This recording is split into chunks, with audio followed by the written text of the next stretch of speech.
1,623 families. And the number is not 38, as you heard from Dr. Lori, and some continue to misrepresent the number. Teachers are here. They're the first ones to remind us when classes are big.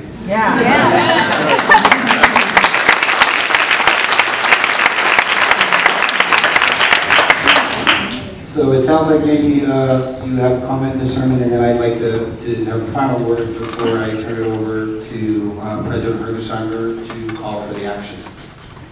Actually, I just had one more question, and I wanted to find out what the impact would be if we didn't approve this contract. There's never a board that doesn't get a chance to talk. So, Mr. Dill, it's your turn.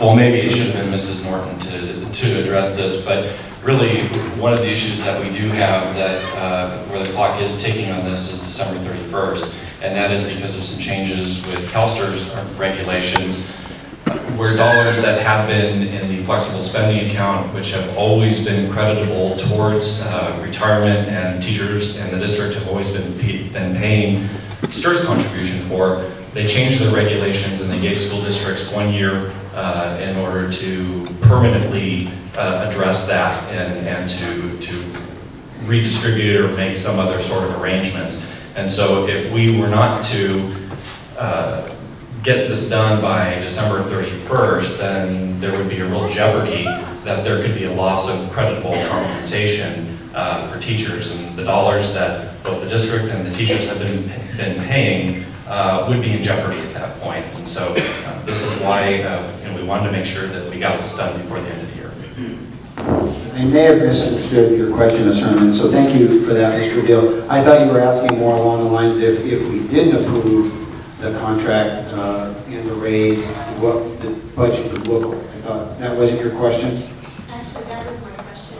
Okay, so Mr. Dill, part two. All right, well, since it was in the context of this evening, so as Mrs. Curley and I mentioned at the last meeting when we were reviewing the first interim budget, we have very healthy reserves as a result of closing up the books last year. And as we look out into the future, and it's a lot more predictable when you become an LCFF district to project out on your revenue. And so as we look at increased enrollment, we look at increased COLA from the state, growth of Prop 98, and gap funding for LCFF, we can project out increases of revenue. And so already strong reserves will grow even more at that point. And that is, assuming everything else is status quo. So if that answers your question.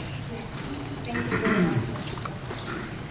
I'm not seeing any new concerns or questions being raised, so I would like to ask for the question. Ms. Jones, if you would please.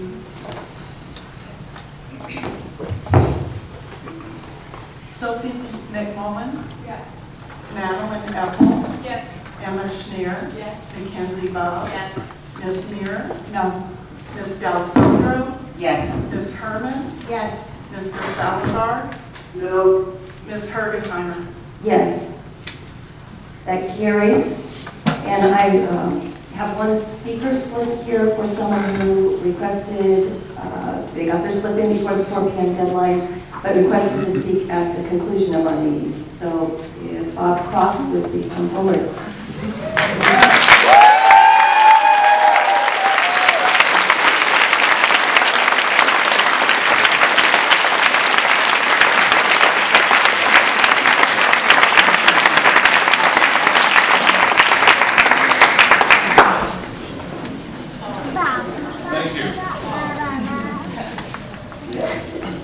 Testing 1, 2. But, thank you.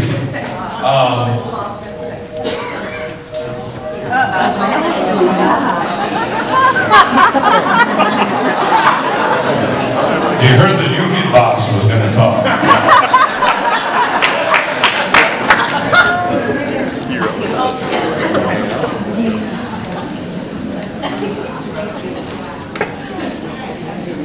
I wanted to take an opportunity to thank Ms. D'Alessandro, Mrs. Herman, and Ms. Hergesheimer for your support with your vote this evening. And it's not only about your vote this evening, but it is about your vote over many, many years. And it's not as much.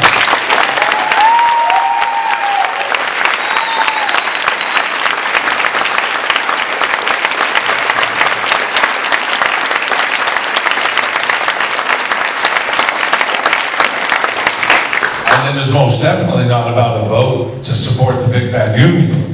It is about to support these dedicated educators that serve our students every day. And we thank you for your years of service to these teachers and educators. I would like to also add that I'm disappointed but not surprised by Mrs. Muir's vote. I would say that this is the process that has been done in our district and our community.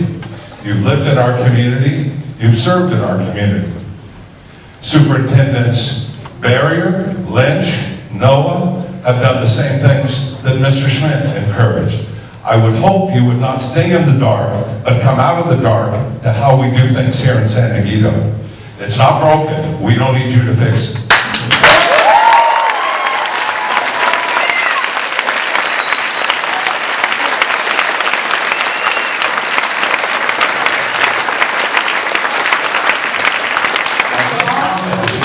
I must comment, no, this is my time to talk. You had your time. At the very last meeting, you ended the meeting by saying you support teachers 100%. That was shortly after voting no to authorize the new science building at CCA. How that supports teachers, I'm baffled. That was after a meeting before that you voted the first time in this district's history, along with Mr. Salazar, to overturn the teacher's legally assigned grade, hurting and undermining the integrity of instruction in this district. That's not supporting teachers.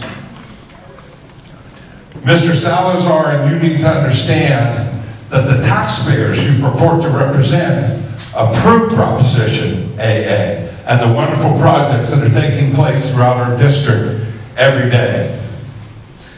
I would also like to say that Mr. Salazar voted no against our last contract, voted no against Prop AA, voted no tonight, voted no recently on the grade on the science building, voted no against renewing the contracts for all those associate superintendents sitting across the way that are quality individuals that serve our district every day, and voted no.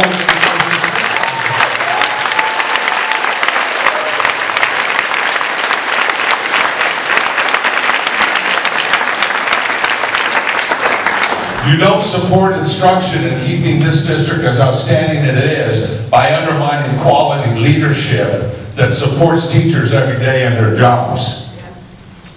You don't serve the taxpayer. As Mrs. Herman said, and Ms. D'Alessandro said, Ms. Hergesheimer said, people flock to our district for our schools. We need board members that will support our process and San Dieguito's way of doing things. I would take Mr. Salazar's comments more seriously if he did not have one of the highest pass rates in the district. And by that, I've attended countless school board meetings where, when the board reports out what they've done between meetings, every board member says something typically, but Mr. Salazar, he would say, I pass. Between meetings, he does nothing to engage our students and our support. I would say that in leaving tonight, I leave in gratitude that this vote represents. Let's wind up, I think he's winding up his comments. We've allowed this before. I leave gratified tonight that those special interest forces that would undermine our district are not able to do their deeds.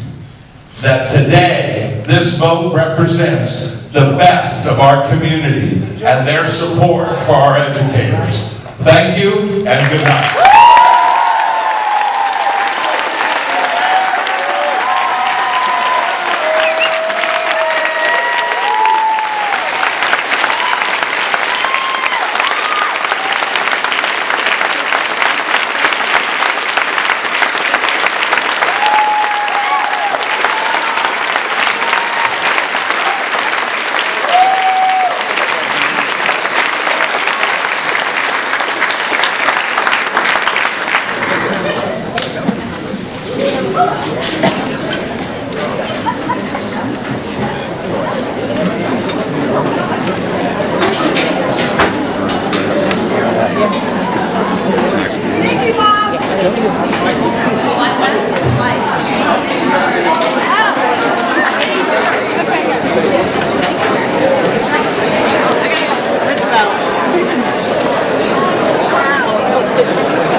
That's very polite.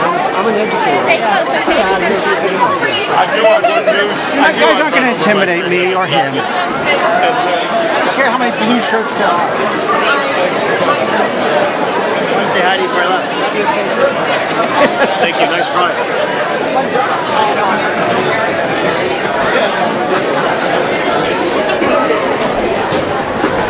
As you can see, that was not a school board meeting, that was a tool board meeting, because those 3 school board members are simply tools. Have you ever seen such a setup in your life?